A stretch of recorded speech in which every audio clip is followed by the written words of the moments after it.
Good morning, good evening, good afternoon, traders. Steve here at Logic FX Trading, and welcome to our trading room recording on Thursday, the 22nd of July 2021. The pause was because I wasn't sure what day of the week it was.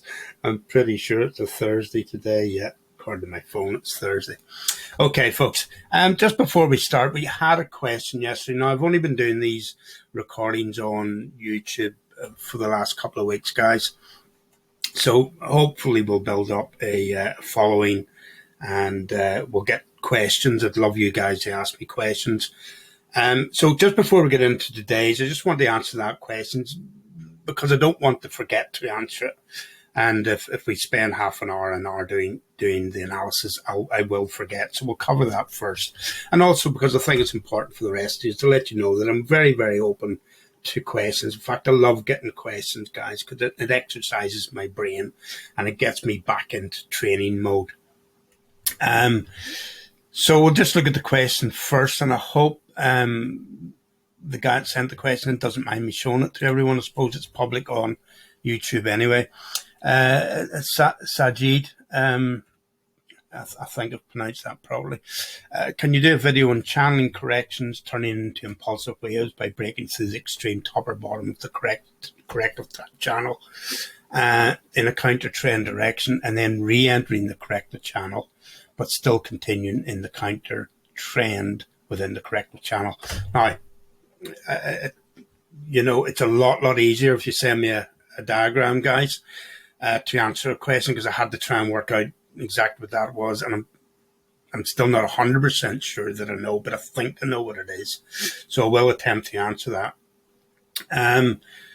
But you can send me charts. Either if you're on TradingView, guys, you can just send me a chart through the message thing. I'll just try and see, has anyone sent me any charts recently? No, I haven't been using TradingView to talk to anyone recently. Or you can send me something through Twitter, Logic FX Trading on Twitter. So if you send me a chart of what you're talking about, then it's very easy for me to know exactly, or to answer the question. So I'm having to try and guess here, and my interpretation was, okay, so you have an impulse, and then you have a correction, and you're in a channel. But sometimes you'll get a breakout, and then price comes back down, and the channel continues.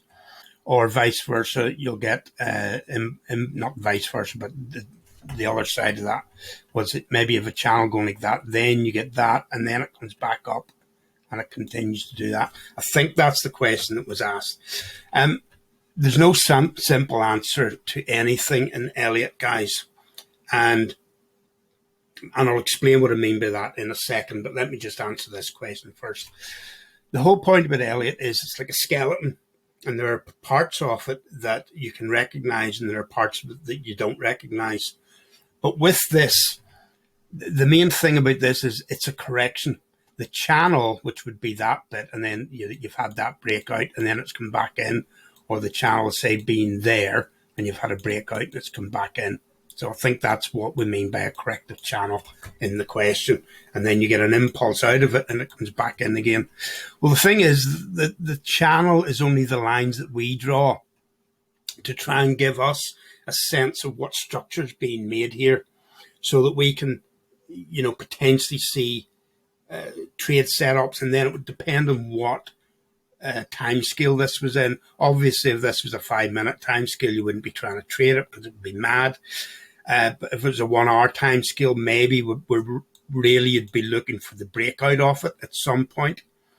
And if it's a daily time scale, well, then that's a whole different thing, guys, because that massive impulse you would have been able to trade. I think, let me just see. I'm trying to think of an example of this off the top of my head. I didn't want to spend too much time on it this morning. If we go and look at CAD Swiss, did we get anything like that? Well, not really. We had this channel, which we traded a lot, and then we had an impulsive breakout in the end. It didn't come back in again. But let's get back to where we were there. I thought that might have helped us, but it doesn't really. Where were we going? NASDAQ, were we? Yeah, we're on the NASDAQ. So let's say it's on the 1 hour time scale. Well, the whole thing is the correction, guys. And within that, you can get, the chart will do whatever it wants, regardless of whether we think it's in a channel or whether we think it's a flat or whatever we think it is. We don't know what it is until it's complete. So in other words, until we got the impulse out the bottom, we wouldn't know exactly what that was. But what we can do is we can say, okay, we've had an impulse. So we know that when you get an impulse, you will get some sort of correction within it. And as the correction develops, we might start off thinking, okay, we've had a nice little zigzag. We're now going to get, a continuation. But then when it gets to there, it comes back up again and it baffles us sometimes. And then it goes. And then you get that. And often you'll go, my goodness, what's going on here? But this is why I constantly look at fundamentals as well, guys. The technical is fantastic, but if you want to improve your probability of getting it right, you got to understand the fundamentals as well, guys. Now, it all seems, if you're learning, it all seems like an awful lot to learn. But my attitude towards learning's always been, guys, you take a book or you take a course or you take whatever it is and you say, right, there's the beginning and there's the end. And I've got to work my way through this course. And by the time you get to the end, you should know enough to be able to start applying the knowledge. So that's all a training course is, whether it was primary school learning how to do numbers and learn to read or write, and then later on in high school or secondary school, grammar school, whatever you want to call it, you go on and you do higher education, you do exams there over a 7-year period, which then determines whether you're going to go to higher education or not. And a lot of the things you learn when you're doing that often seem a little bit crazy. What's this got to do with anything? Particularly algebra and trigonometry. And people always complain about maths. Maths is a way of thinking, guys. It's a language. It's a language of science. So when people complain about learning maths, when will I ever use this? Well, it's about how you use your brain. And how you use your brain will be determined by what knowledge you've put into it. So we all start off as a blank computer, guys, if you want to use that analogy, and then we load programs into it. And depending on what programs we load into our computer, that will determine what's the best use for that particular computer, guys. So maths is a very, very great thing, not because we all sit around doing algebra or doing quadratic equations, but because the learning process that you went through to learn how to do those things help your brain formulate or structure itself in a certain way so that when you see problems in life, whether it's in work or whether it's in your daily life or whether you're trying to do something practical, the answers come to you because your brain works in a different way to someone who hasn't ever studied maths, guys. Okay. So, and I'm not saying maths is the be all and end all. I'm just saying it's a language of science, and statistics is a way of showing that language of science. And this is what charts are. It's a language of human reactions. It's the things that human beings are doing that's then drawn on a chart. Because as human beings decide to buy something or sell something, it comes up in a candle on a chart. But if you look at the whole chart, it's a combination of human behaviors, guys. That's what we're really looking at, but it's mathematical. Okay, so the point I'm making there is that the whole thing is the correction.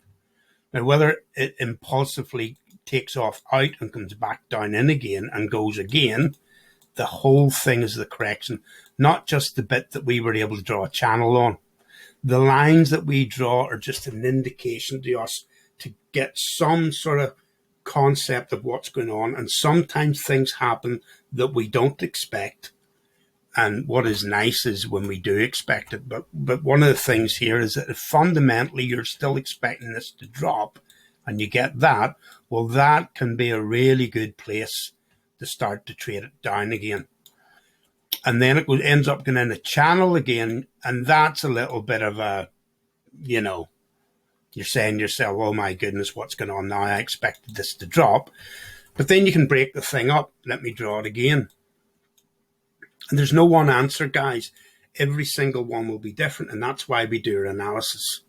Okay. Now, I'm not doing this minute analysis on a daily basis in these charts, guys. I'm just looking at the charts with the fundamental knowledge that I've picked up at that moment and saying, there's a potential trade there. I don't see anything there. I don't see anything there. I don't see anything there. And I know that can be quite frustrating for you guys, but you're kind of seeing the start of my day, because by building and building and building, I'm collecting information in my head where it mightn't be this week or next week, and it might not happen at all, but at some point I can see a trade by building this information. And all I'm doing here is showing you my thought processes, guys. This isn't me teaching it. This isn't me doing all the little, patterns and all that sort of stuff. I don't believe in those patterns. I've tried it. It didn't work for me. Maybe it works for you, but it's a different trading strategy. I don't do all of this very often, guys, because I see it and I'll do that, because it's far faster to do that than to do that. So I can get a lot more done. Okay, it's the old 80-20 rule. Do 80% of the work in 20% of the time, and then use your other 80% of time to either do more 20% or to do something else. Okay, so just to simplify that. So down comes your impulse. You've got a channel. Okay, it continues to go, and then you get a spike out. Now, somewhere in there, if you do a fib, it'll have come back up maybe into the 61.8. Maybe it comes back up to 50%. But at some point up there, you're going to say to yourself, do you know what? Trend's still that way according to fundamentals. Therefore, I should be trying to trade it that way, not against trend. Unless this was on a daily time scale, then maybe that's your trend for that month. Maybe that takes a month, then you probably would trade that. But on, say, an hourly time scale, you're not going to try and trade that, guys. You're going to try and trade with trend, because trend's your friend, remember. So it comes up like that. Do you jump in there? Well, I wouldn't. You wait for it to start to drop. And somewhere along that line, as it drops down, you're going to find an input. You're going to find a little pullback. And then you start to trade it down. Now, if you're lucky, and luck does come in, it continues down. But what happens when it starts to do that again? Well, that's your correction, possibly, in the example that I'm using. That's the start of your the continuation of your trend, and that's a correction of that continuation of the trend, and then off you go again. So that's your 1, 2, 3. This is possibly an ABC, but the way I've drawn it, it doesn't always look exactly like Elliott talks about, guys. And that's the difficulty that most people who are trying to learn Elliott come across, is that they think it's just going to go like a sentence. It isn't, guys. It isn't painting by numbers. You've got to look for it, and you've got to see it, and you've got to then pick it out.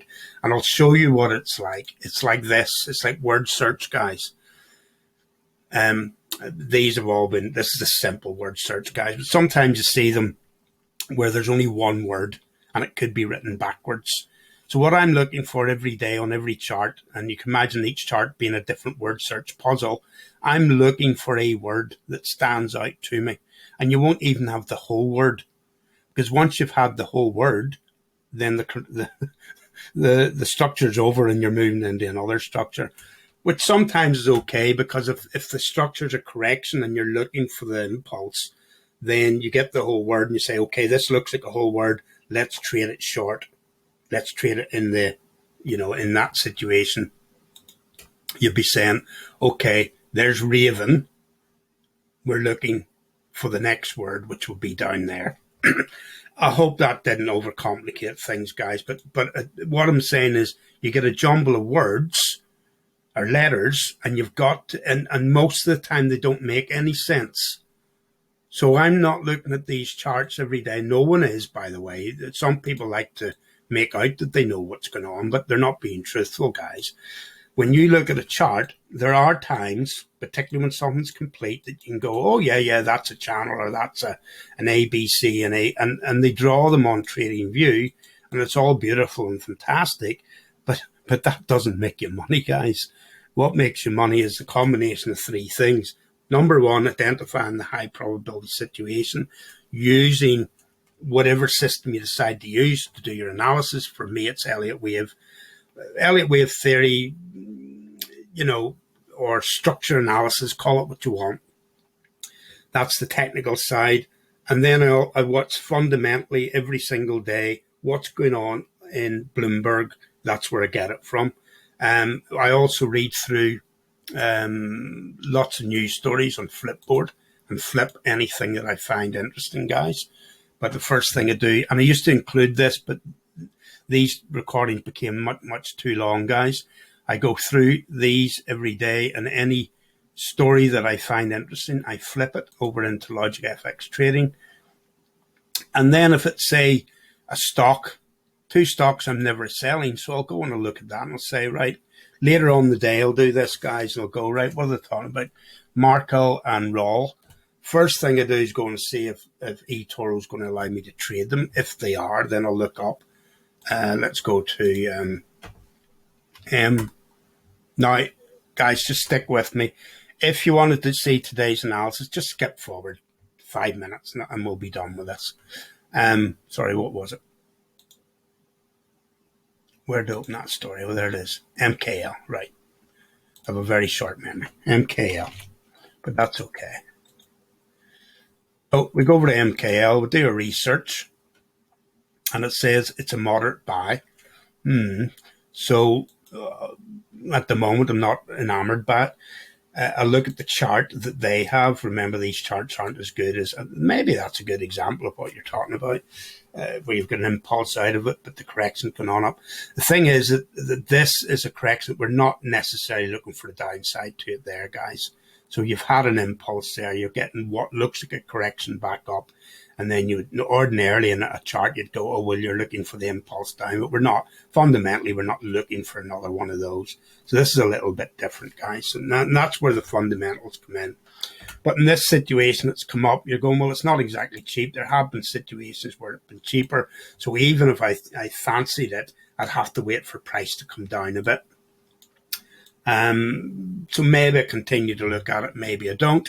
If I decide to continue to look at it, I'll go over to the little tool that the guys over at Everything Money have produced. I subscribe to it because it's simple.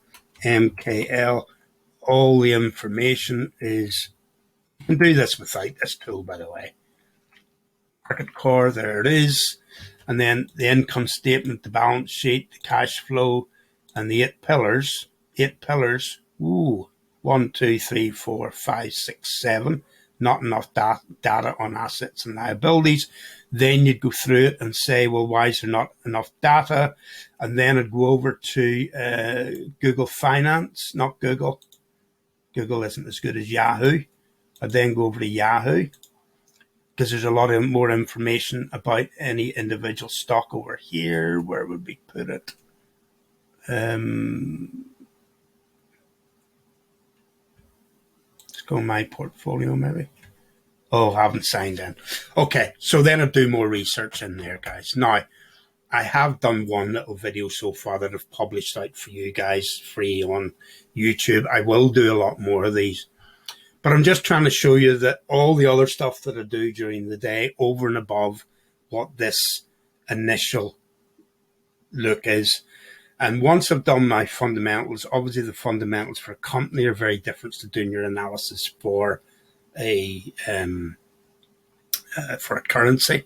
So it's a different way of doing it, but nonetheless, we do our fundamental analysis.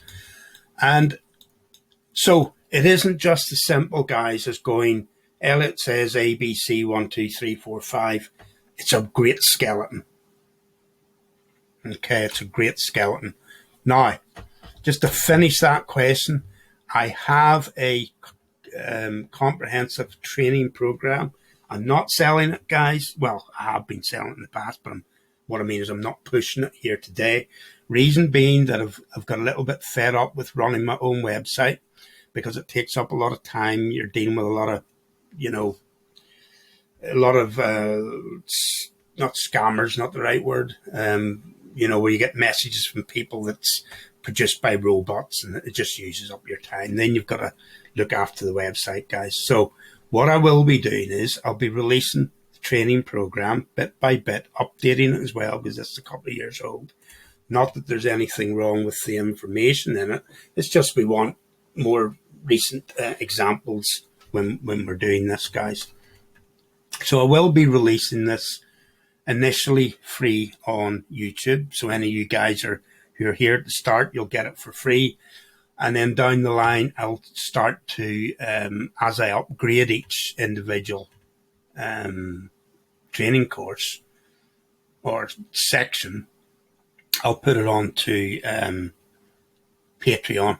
And then I'll let them run their websites rather than me having to run a website as well. So don't be going over here and trying to sign up, guys. You'll get it for free, but give me a bit of time to eventually get these uploaded one at a time over onto YouTube. Okay, and you can see I use the same way to explain things here as I do on a daily basis. There's no fancy diagrams and me cartoons and all that, guys. It's just me straight up, lines, zigzags. The difficulty comes when you look at a real one and you try and do an interpretation of what's going on. It's also complex, guys. So what I'm going to show you at the moment is an analogy of what we've actually got to do in order to trade them. Okay, so I hope that answers the question for now, and then we'll get on to it. We'll do a lot more for you guys. But just to finish that up, guys, impulse comes in the channel. You'll get a spike out. It comes back down. Could well be about to do that. I would look at the whole thing, and as long as the fundamentals are saying short and it's just correcting, then the trade you're looking for is that one, and possibly you could trade that one down. It pulls back and then it goes again. Now, if that isn't the question that was being asked, send me a wee diagram, either through Twitter or through TradingView, and I'll answer the question directly on the particular chart that you're talking about. Okay, guys, let's get on with it. Today is ECB interest rate decision day, ECB press conference. Not expecting them to do too much, guys, but the market has been a little bit jittery recently. So you could see a movement in DXY because of what's said here today. That's the best we can do with it, guys. I don't have a lot of faith in what's really going on here. Truth be told, the dollar is probably overvalued. But it's what other game is there out there? That's part of the problem. The dollar's been watered down and watered down and watered down, guys. And yet, there's still people saying it's going to go long, but I can't see it, guys. So if we go over to the dollar, remember 57% of this DXY is made up of the euro, guys. And that's because the euro is made up of so many other currencies. The franc and the German Deutschmark, or the Italian lira, to name just three, are all in there. So that's why it's made up. So much of DXY is made up of the euro, guys. So I'm looking at this, and for me, I've said all along, initially I thought it was an ending diagonal, which often will break and go.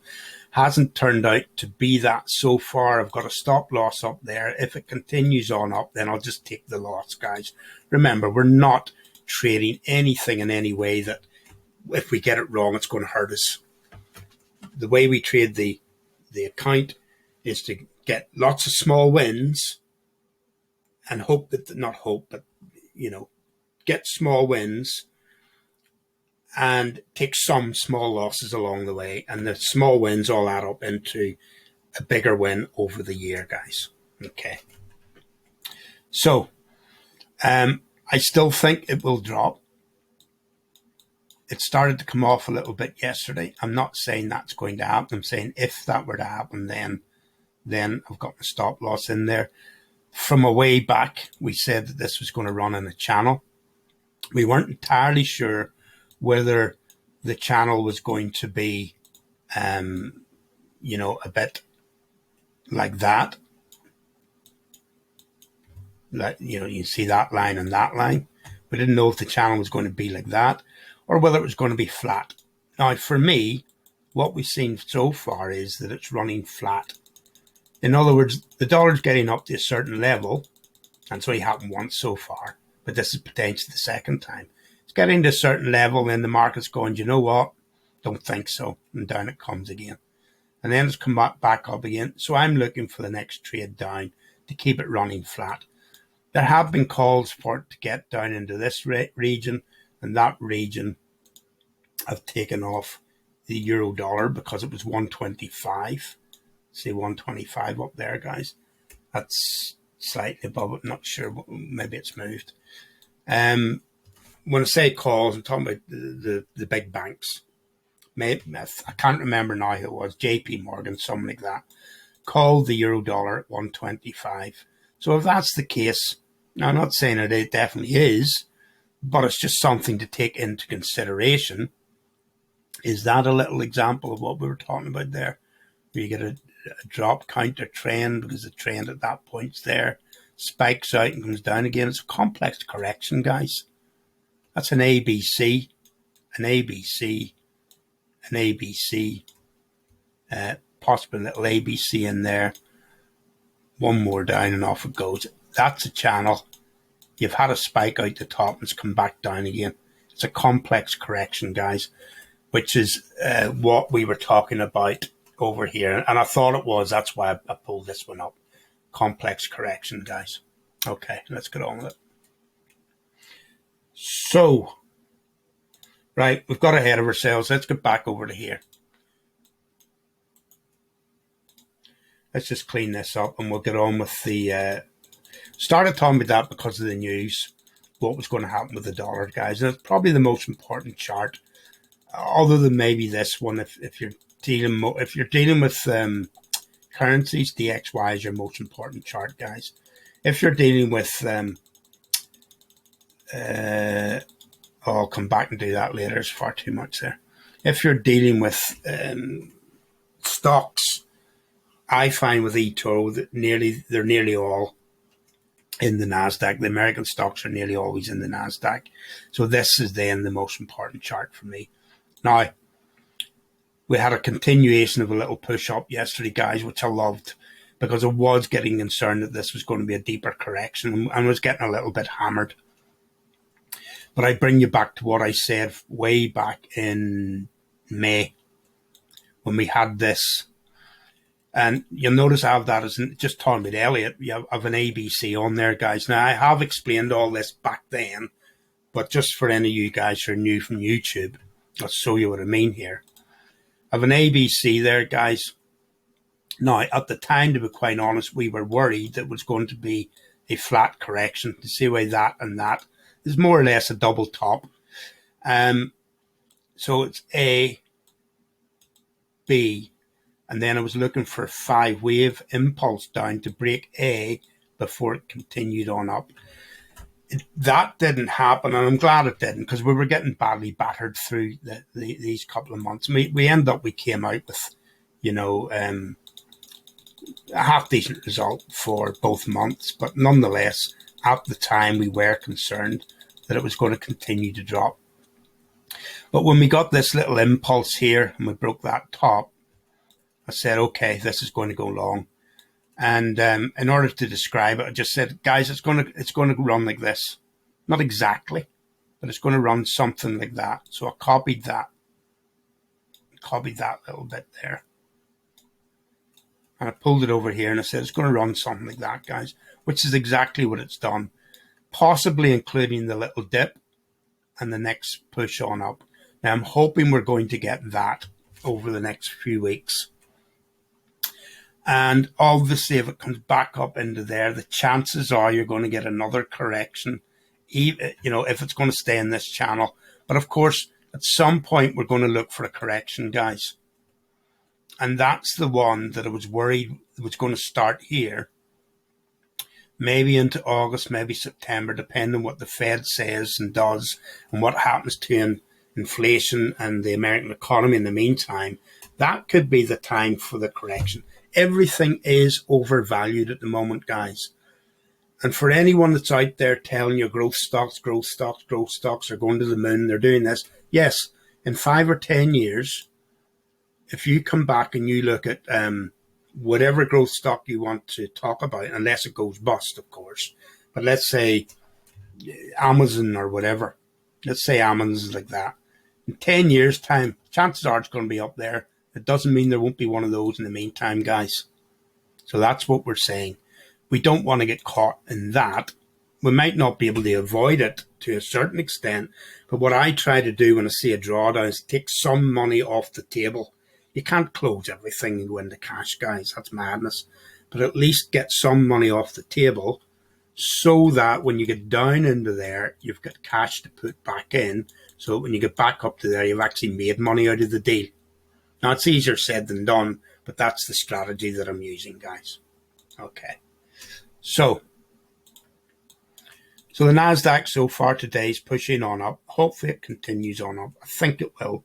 But we are looking for a big drawdown. What exactly would it be? Well, we're not looking for a massive correction, guys, or a massive a crash or anything like that. We're looking for a correction, maybe a 10% correction of the latest move up. So let's say it gets there. That would be 25, so maybe more than 10% actually, guys.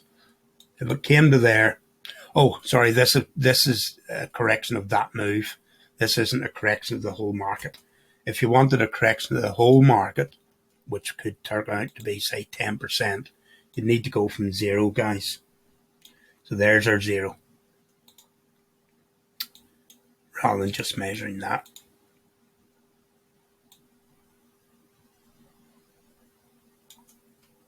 Right. Let's do this again. Let's just take that off and do it again. So we'll take it from zero up. That would be 100% up. Now we don't have a 10% in here. We'll just draw a horizontal line, guys, and try a horizontal ray.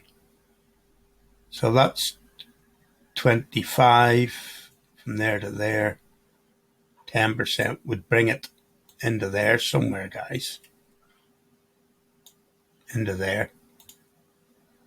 So it would bring it back down into there. But if it was going to be higher, people were talking about 25% correction, then it'd be down into there to see the 25, guys. So that's the sort of move we're talking about. We're not talking about way down in here. We're not talking about the old market completely, bombing out. We're just talking about headwinds for earnings, which makes the market correct. To maybe a move down into there, into that sort of area, and then things will continue on up. Or, of course, they could end up running flat for a long time. We don't know. Okay, so when I'm talking about a correction, that's what we're talking about, guys. Let me just get rid of some of these object tree, clean it up. I'll get rid of some more of those. There is actually a little tool for just getting rid of it. I can't remember what it is. There you go, we're done. Okay, let's get on with today's analysis, folks.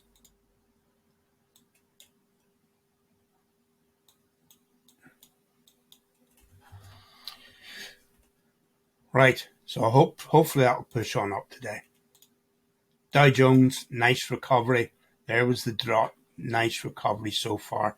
I don't know that it's going to break out the top, guys. It possibly could, but nonetheless, there's a little a flat correction. It could run until it gets back over the trend before it goes. S&P, lovely recovery there, guys. Maybe it pushes up today, and then you get a bit more of a correction off it, and it continues on up until we get the big drawdown.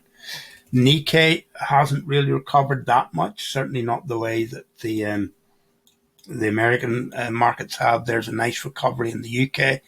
We did say if it gets down into that area, unless it turns out that we're in the bigger correction, which I now don't think we are, guys. Not this time round.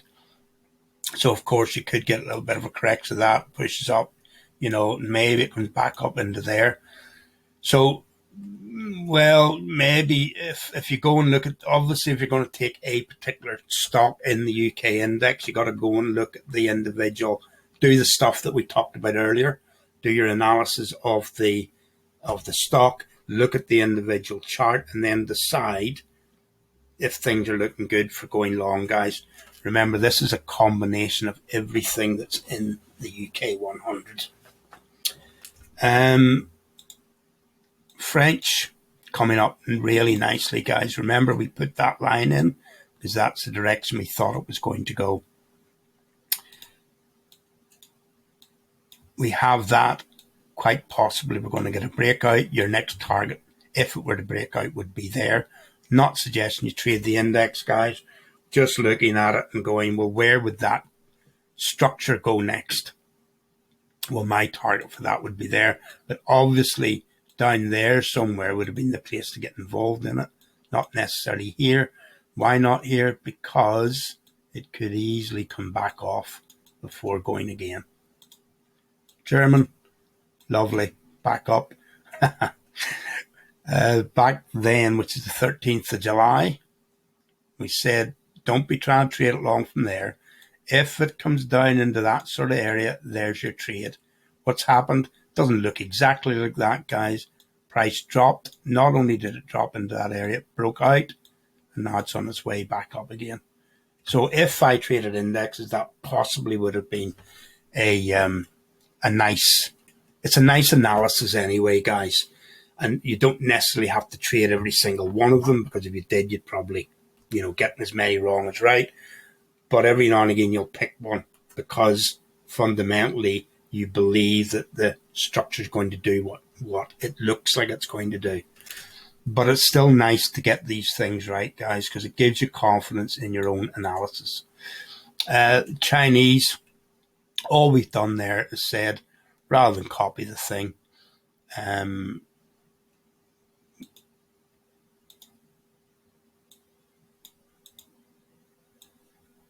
it could do something like that before we get the breakout. And why? Why would we push it further down? Just for a little bit of equivalence, guys. Often, now they don't always do this, but often, if you have the likes of that, which is a little zigzag, oh, maybe we're close. Maybe we're close to it starting to go long. Aussie, right back up there. Yet again, when you're up there, look for the dip and buy from there. And the Russell, we drew that arrow. We have our alarm line down across the structure. It's a little zigzag, and up it's come again, guys. I don't trade the Russell. I don't know of any. Guys, publicly, all I trade is what's on eToro. That's my public account. And the reason that I started it wasn't necessarily to get copy traders. As you can see, I haven't even started asking for copy traders. It was as a proof of concept, so that for people that I was trading with, or training, should I say, we could go in and we could open live trades and then learn from what went right, learn from what went wrong. That was the whole basis of that. But I did decide 6 months ago that I would try and run it so that we could have a nice conservative account, that we're not saying we're going to get you 50% or 100%, but we're going to protect your money and give you 20% per annum. Maybe we'll get a little bit more, maybe we'll get a little bit less, but that's the target. And therefore, people could confidently start to copy. Now, I haven't talked to anybody on eToro and never comment on there, guys. But I think towards the end of the year, get this project done, this YouTube project done first, and then we'll start looking for copy traders. So then next year we can learn about copy trading. And unless you have a whack of money, guys, that's where you're really going to make your money in trading. As we showed you a few weeks ago, some of the top copy traders, and I don't know if that's the right word for them, are earning hundreds of thousands, if not millions, with copy trading, guys. So, there's money to be made in it. DXY, guys, zoomed in a little bit on the 1 hour time scale. We've had that little move down. We're getting that. Quite possibly, we're going to get that next. And hopefully it breaks out of the whole structure and maybe gives us a 50%. And if I get that, I'll take the profit on that, guys. Or at least put my stop loss to 0 in the off chance that it moves back down into here. But today could be quite big for this, because whatever the ECB says, now the market doesn't have to necessarily move, because they might not say anything that the market doesn't already know. But if the ECB says anything that the market likes, you could see that happening. And if they say anything the market doesn't like, you could see the opposite happening, guys, which means I'll be stopped out. I have a stop loss up there. And that's okay. What I'll do is I'll allow it to happen, and then eventually the whole thing will correct, and I'll try and trade down. Now, the most important thing about DXY is that if you do get a handle on it, and we don't always know, going back over to this, this is not a good example because it's been solved, guys. But let's see what this can give us. Let's say Big Bang Theory. Puzzle is loading. Again. Okay, so there's an empty one. So you can be looking along there as the chart develops, and you go, oh, I don't know what any of that is. Oh, comic book. So you would trade comic book, or you would trade on comic. If you knew background, Big Bang Theory, what are they all about?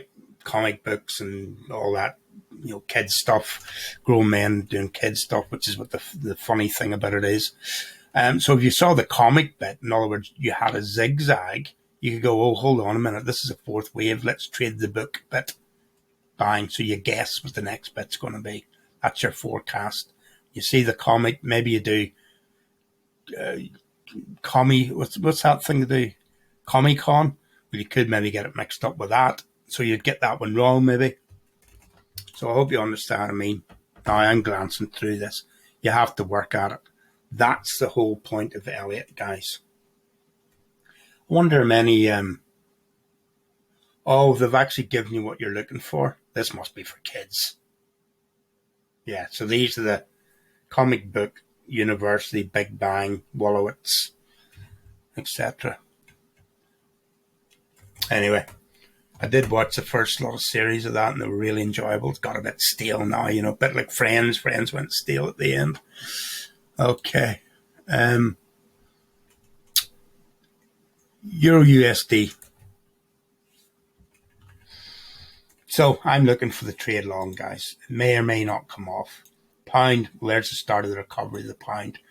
I would prefer to see, a bit, didn't mean that. A little bit of a setup there in order to maybe get into it. There's the start of potentially the start, remembering that looked like the breakout. So you think, okay, we'll trade this, and next thing you're down again. That's the reason getting your stop loss to 0. So if you did decide to jump in there, guys, and it continued on up, get your stop loss to 0, or take your profit. If it comes back down again, don't worry, you haven't lost anything. But if it continued on up, then obviously trail your stop loss so you don't lose what you've already gained. But that's trading strategy, guys. We can talk a lot more about that when we do the little training program. There's maybe an example of that, which Saeed, I think it was asking about, where you've got a bit of a channel that actually spiked out. Then it comes down, comes back up, and then you have a channel again. Well, the whole thing's a corrective structure. The whole thing's a corrective structure. And because you're in a corrective structure, you're going to see things like that. And just trying to think off the top of my head what this would be. No, don't have an answer for you other than you get an ABC back up and then you get the continuation of your correction. But don't worry too much about it. The thing with these is, if, say you got in here and you were trying to trade that long from there and it turned on you, well guys, you should have your stop to zero if you got it away from zero. So you don't get caught out by that. But your fundamentals should tell you which direction it's going to go in. Now, I'm looking for this to break long. I could be wrong, but haven't been trading it through here, guys. There's a time and a place for trading things. Maybe from there, when you got that, you could maybe have tried to trade that up. And certainly, depending on how much you're looking for, you could maybe have traded that and taken a profit off it. And if you didn't, then maybe you got away with it there. Though if it comes out low, chances are you'll be back to zero. But don't get emotional. That's part of what I was talking about earlier, folks. The three-legged stool of trading is first leg. Imagine a wee stool, one of them milking stools. Hope this doesn't end up looking rude. It's not supposed to. The first leg is your analysis. The second leg is your trading strategy. And the third leg is your psychology, guys. If you're going to panic all the time you get something wrong, then you're going to lose. If you get the wrong trading strategy, you're going to lose. In other words, if you're over trading and expecting to make 100% every time you put a trade on, probably an exaggeration, but you understand what I mean. If you're using too high a leverage, 10, maybe a 20 or a 30 or a 50 leverage, you're going to blow your account. Maximum I use on currencies is that. The maximum I use on stocks is that. No leverage on stocks, guys. And then the first leg is your analysis. And you can't trade without all three, but you have to learn. So you can't just do a training course and then you know all three. You learn first and then you stay in the game, which is the reason why if you go back to my account, and guys, anyone who's been listening to me for years will know all of this. Just skip forward. You know this the score, but this is for anyone new. If you go back to my account and we go into the statistics, and you can go, well, how come you know so much, but you lost money there and you lost money there? Oops, and by the way, I lost money there. Well, first of all, our target for those 3 years was zero. So we were trading in such a way not to blow the account. We were just saying, listen, we would have liked to have made money, don't get me wrong. But the point of it is that the target was zero. And you go, well, what's the point in trading for zero? The point of it was I was teaching people how to be disciplined and how to trade in a conservative way, to be in the game long enough to not blow their account. And how you do that is you go, right, my target for the year is zero, so I'm going to trade conservatively, and I'm not going to get concerned about trades that I miss, and I'm not going to get concerned about getting things wrong, because we're trading so conservatively that getting something wrong isn't going to blow your account. And that's the biggest thing about learning to trade, guys, is don't blow your account. Because if you blow your account, you're out of the game. A bit like playing poker. The old saying in poker is, so long as you have a chip and a chair, you're still in the game. Well, you don't really want to get down to one chip, guys, because you lose it very quickly and you're out. So if you allow your account to start to draw down to 20 and 30 and 40%, starts to affect your psychology. What do you start doing? You start putting bigger and bigger trades on to try and make it back. Then you get that wrong, and next thing you know, you've lost all of your money, guys, and you're gone. Oh, that trading thing doesn't work. Well, if you stay in the game long enough, you'll get enough experience to know when to go for it and when not to go for it. And that's the psychology, guys. That's the reason that we ended up with this. Top of that, This was a $300 account because we were also showing people how to build their account. Even if you've only got a small amount of money, guys, open your account. I think there's $200 or something like that you can open an account with, and then add a small amount every month. But it's the habit of doing it. It's the habit of saving. It's the habit of investing. That's what we were teaching there. And we literally did it with this account where we added $50 a month. And then and it was agonizing for me to do it, but we did it. $50 a month, $80 a month, $100 a month, for 2 or 3 months each. And then slowly but surely building it up. So that 3% was actually $9, guys, because it was 3% of $300. So we lost $9. And that was probably about maybe 1,500. Let's call it 2,000 for the simplicity of maths. So 7 2s, 14, that was $140. And that one was probably about 4,000. So 300 and something dollars, guys. Then we started putting proper amounts in. So what's the difference between there and here? Well, here we were trading currencies only with a target of 0. And then after it was actually say about 2 years from here, I got bored doing it, guys. I've done it. I've proved it, Then we started, I just said, right, let's start adding some money to this account. So the account now is $22,000. So this represents about $2,000, guys. Are not just short of it because it's 20 at the minute. It wasn't 20 at the start. And we're going to continue to add to the account and build the account up properly. What's the difference? Well, back here we were trading 10% position sizes because there's a minimum of $25 that you can trade, any trade. So back here it was 10%, and even through here we were taking 10% position sizes.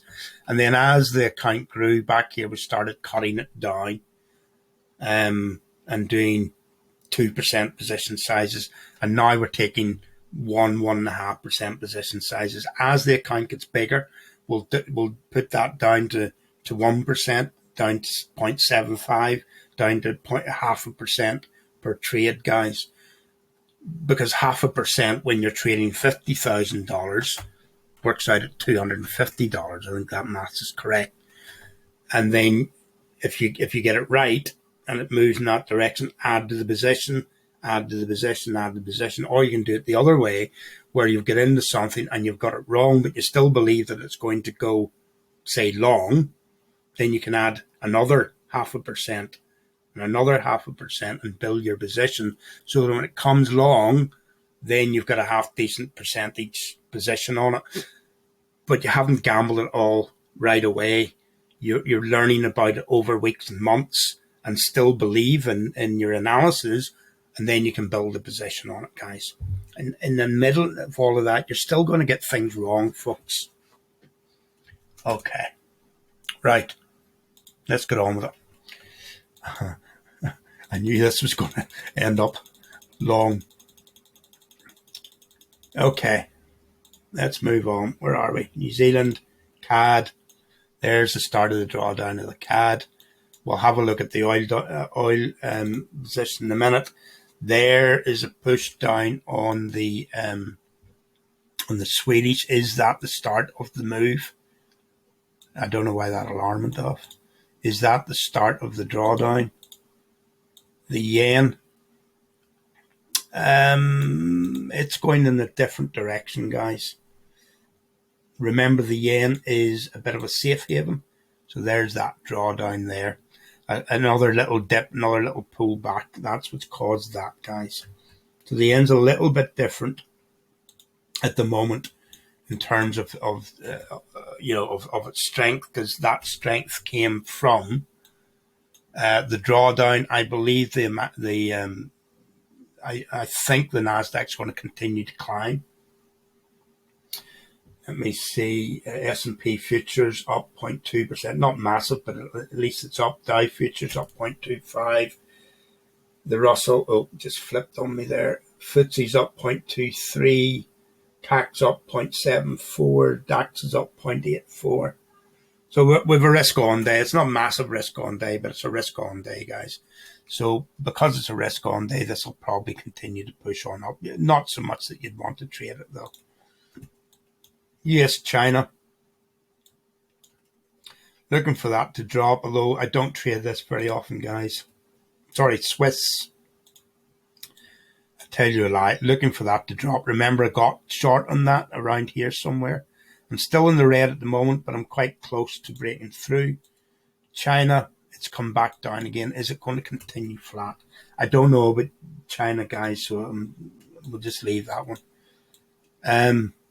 Gold has continued to correct here, but guys, for me, there's a few things to look at with gold.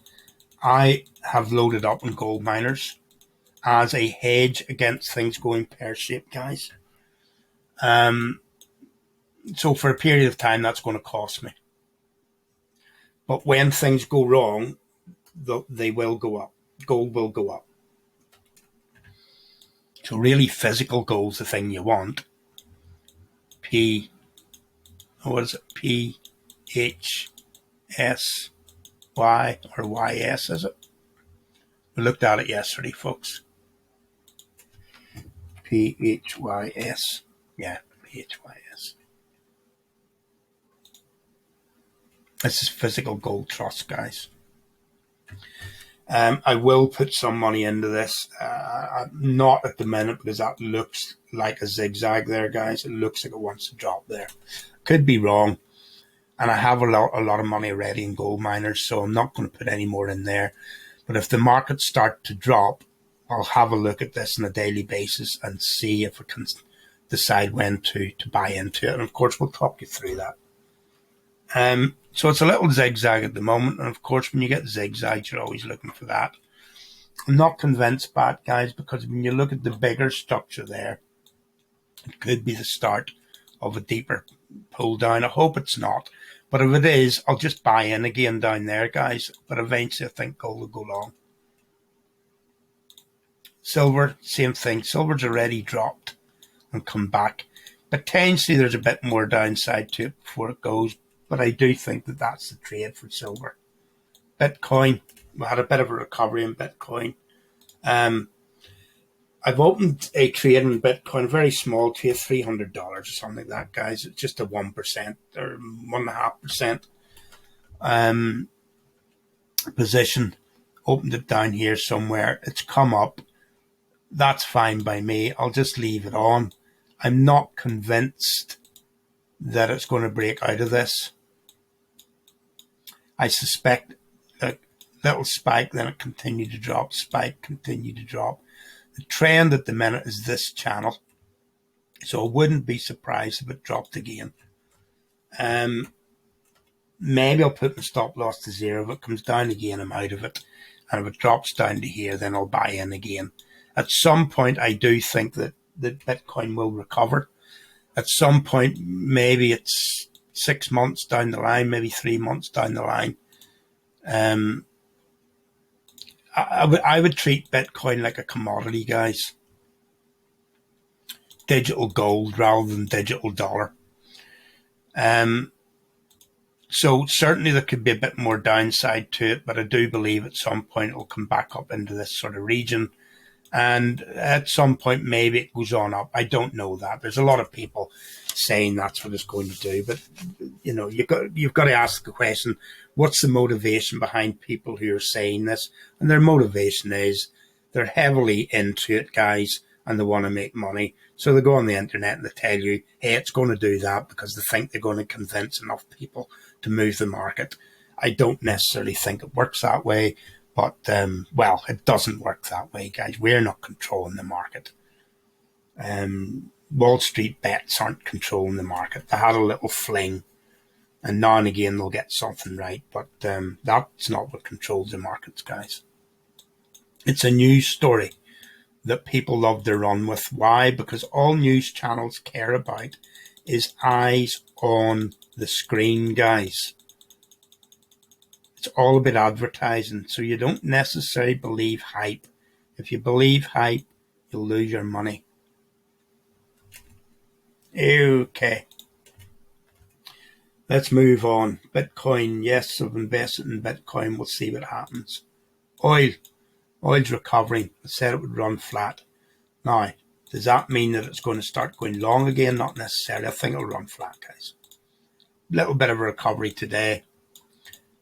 That's the channel up to there. It's entirely possible that it creates a new structure in here where it runs flat for a while. Remember what we were talking about yesterday, and can it do that? Well, it can, but it's not going away down here, guys. It's not dropping away down here again. Remember, we're keeping our eye on Delta.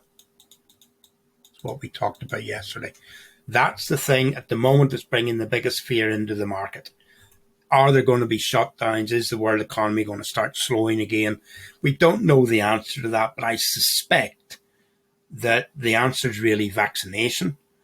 And the more people that get vaccinated, and the more vaccinations are pushed out around the world, the quicker we'll get out of this situation, guys. And then as new variants come out, they'll, just like the flu, they'll produce new boosters.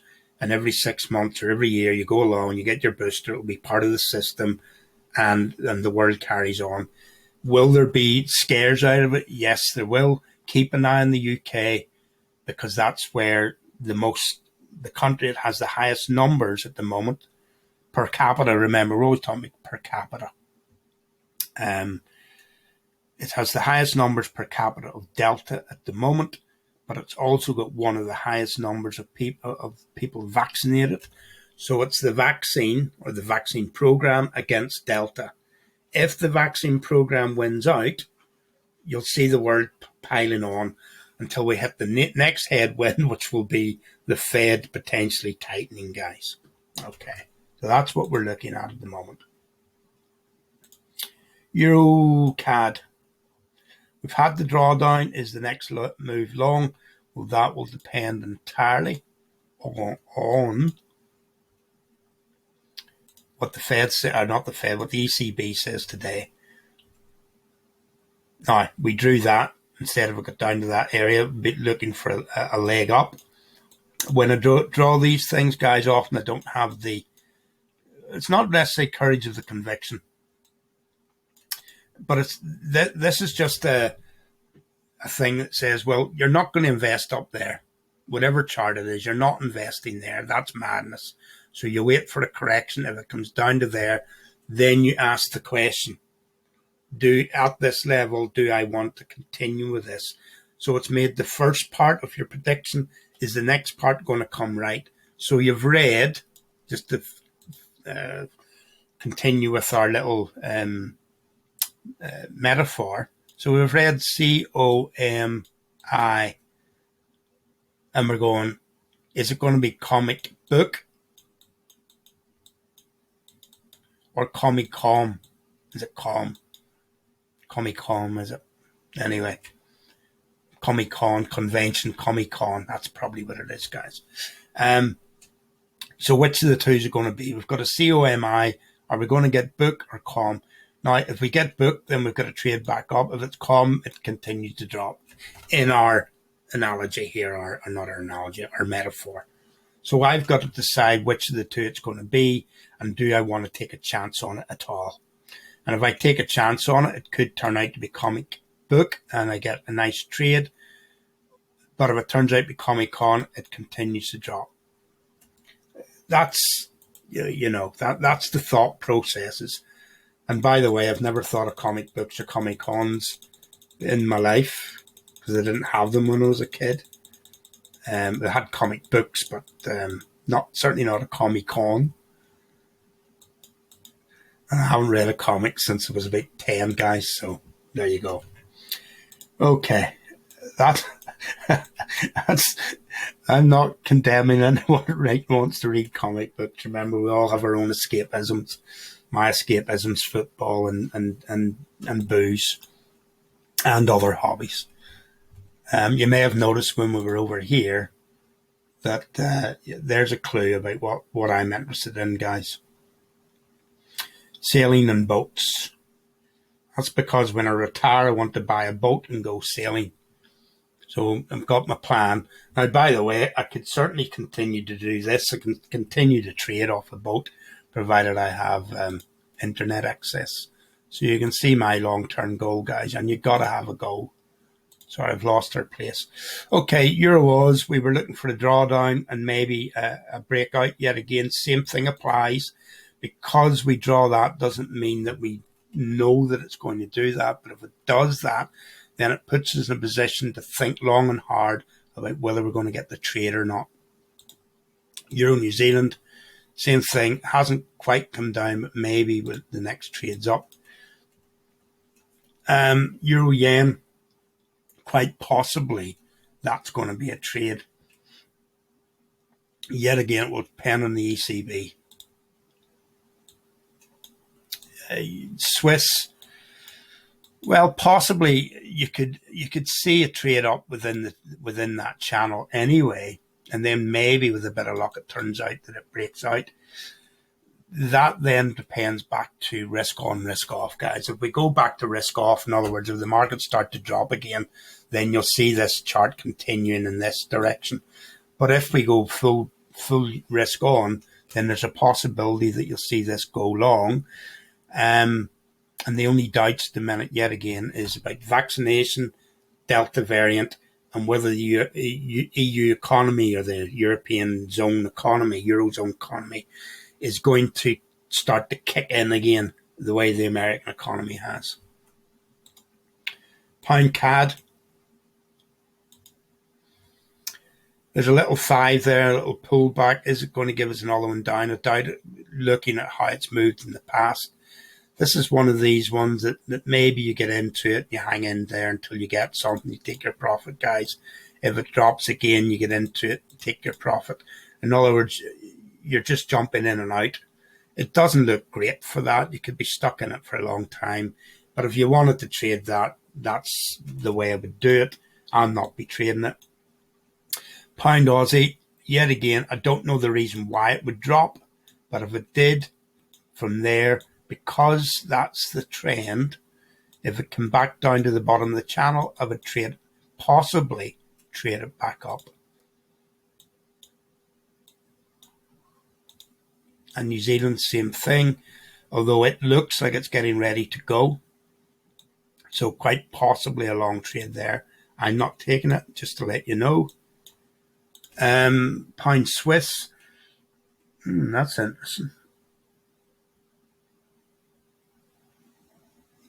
The trade against the Swiss seems to be a little bit more developed than any of those other pound trades. Pound CAD.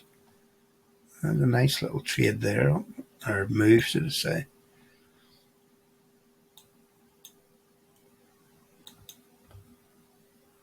Now, I just want to point out one other thing. This is an alarm line, guys. It's not a structure line. So I'm not saying that I expect this to do that. It could do that, but that line is not trying to indicate that. A structure line here would be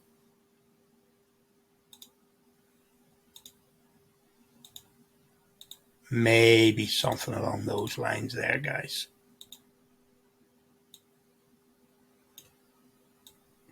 Remember, all these are doing is trying to draw your eye to what's happening. And if you draw them, depending on what way you draw them, it can often lead you, because the brain looks for patterns, guys. You know, where you look at clouds and you can see sheep and ducks and dogs, and you can see whatever you want in the clouds, guys. Or people look at a piece of toast and they see Jesus.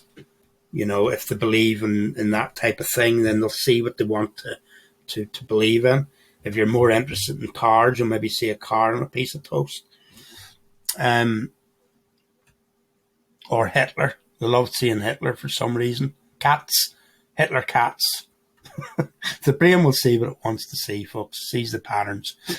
And that's why we need to be careful when we draw something, that you draw it with an open mind as to what it is. So it's quite possible that this is a little corrective channel here. It's broken down. Is it going to continue? Well, the fundamentals at the moment don't necessarily say that, but I wouldn't be brave enough to trade that at the moment either. I've become very selective about which currencies I take, folks. Yet again, pound, nice little move up. With the euro thing today, now what we were saying here was that there's potential completion of that zigzag, which would make me happy because it's a completed structure. But it doesn't mean it's going to come off. Potentially, if there's negative news about the euro, you'll get that today. And if there's positive news about the euro, you'll get that complete. And then maybe later on, we'll see a trade up there. At the moment, I don't want to trade it. Pound yen. Nice move up there, guys. Came down into the bottom of that channel, and then it's reacted up. Yet again, I don't know why TradingView keeps alarms doing that. So is it going to break out of there?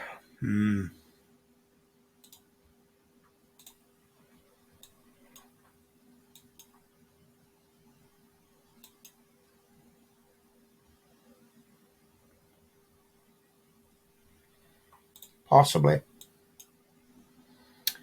Same with the Aussie. And the reason why I haven't made a decision on it is I'm just looking for some more information on the yen. There's a nice move up in the Aussie. We said there'd be a move up in the Aussie. Of course, I wasn't brave enough to trade it so far.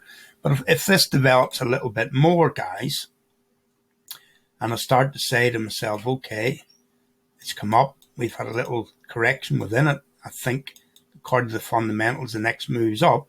In other words, you zoom into it. We're only on a 4-hour time scale here. But if you zoom into this and get more detail, and we end up with some sort of channel here. It could even be an impulsive channel, and it comes back down again. Maybe I'll look to trade it up there, or maybe we'll wait for that thing to finish, wait for the next setup or flag, as it were, and then we try and trade it from there. It depends how patient you are, guys. Let me just pause. Okay, folks, sorry I had to take a wee break there. I'm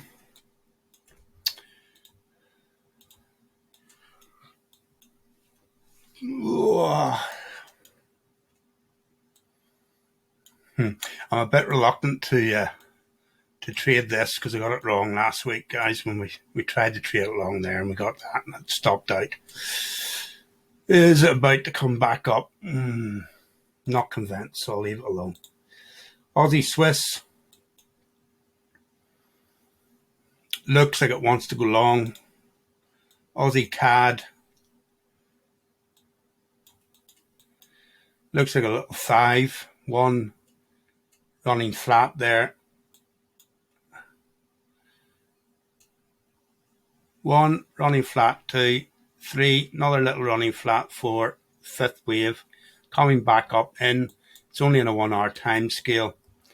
What you got to be careful of this one is that if that's it and it's come back up into there and you try and trade it up, it could end up coming back down to there and running flat for a while. So I wouldn't trade that either. Swiss yen. What we said with this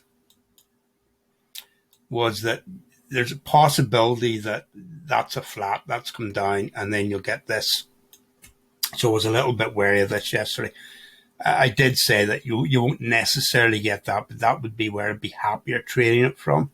As it is, it's pulled back up into whatever structure this is, little running flat, guys. Not a running flat, a little flat.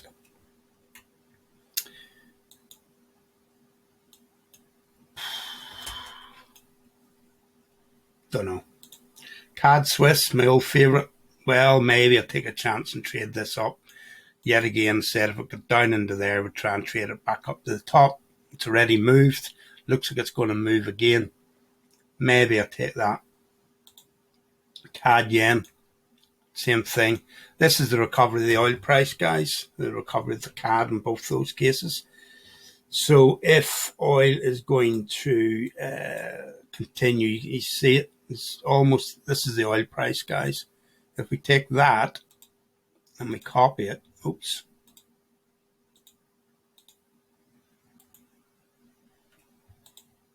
and then go over onto these. I don't know if it's going to be exact or not, guys, but it certainly is some that's caught my mind. And we put it onto here. Look at it. Very similar, guys. Oops.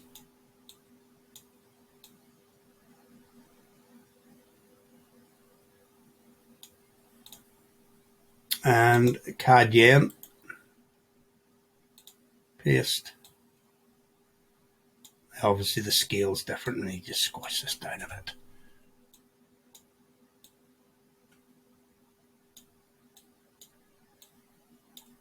Look. Remember, that's the oil price with plastered on there, guys. So I'm not expecting it to, break out up there somewhere. But certainly wouldn't be surprised if it kind of ran flat here, come up into there. Maybe it comes off again. It'll reflect what oil's doing. So we're looking for oil maybe to come up into there and run flat. CAD could potentially do the same thing. New Zealand yen.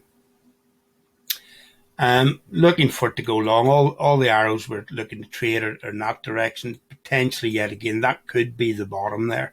And that's the start of the move up. It doesn't have to be, but if you traded it long from here, it could pull down again. But at some point, I'm pretty sure it'll stay in that trend there, that channel, and it'll come up. So if you get it wrong here, the chances are it will come back up. Just depends whether you want to try and ride through that or not. New Zealand, when we got to there, we drew this in. We've got that, which is, more or less, I prefer them to be little zigzags, guys, but you don't always get it. Price is coming back down into that region. The next trade possibly is long. Difficulty with that is that it's not necessarily going to go there. It could come back up into there. I don't want to trade against the CAD, guys, so I'm not going to trade that.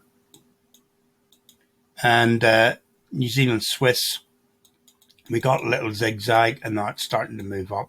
There's a possibility that it will continue on up to there. But what you've got to do, guys, remember what we talked about the word search. You're looking for word searches within this, and sometimes you're going to get them right, sometimes you're not. I've become much more cautious about which currency trades to take than I was 2-3 years ago. And that's why I'm just looking at things and I'm waiting. The only currencies I'm trading at the moment is DXY short and US Swiss short. And they're both in the red at the moment, but they're better than they were. But I'm looking at this and I'm going, well, is that setting up to go? That's a bit of possibly an exaggeration. There's a little correction going on in here. I'm looking for the downside. I was looking for the downside of that, but it didn't quite go. That's where I got involved, because I was hoping it would get a little pullback there and pushes on down. That trade probably would have done me. I'm not being greedy here.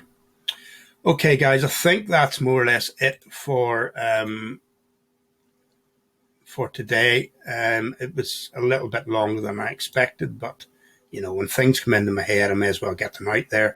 It's all good stuff, guys, if you want to spend the time to go through it, but it will build one day on another, or 1 week on another. We were down 3.75 or 3.5%. We're now down 1%, 1.1%. Hopefully with a good day today, it will be minus 0.5% or something.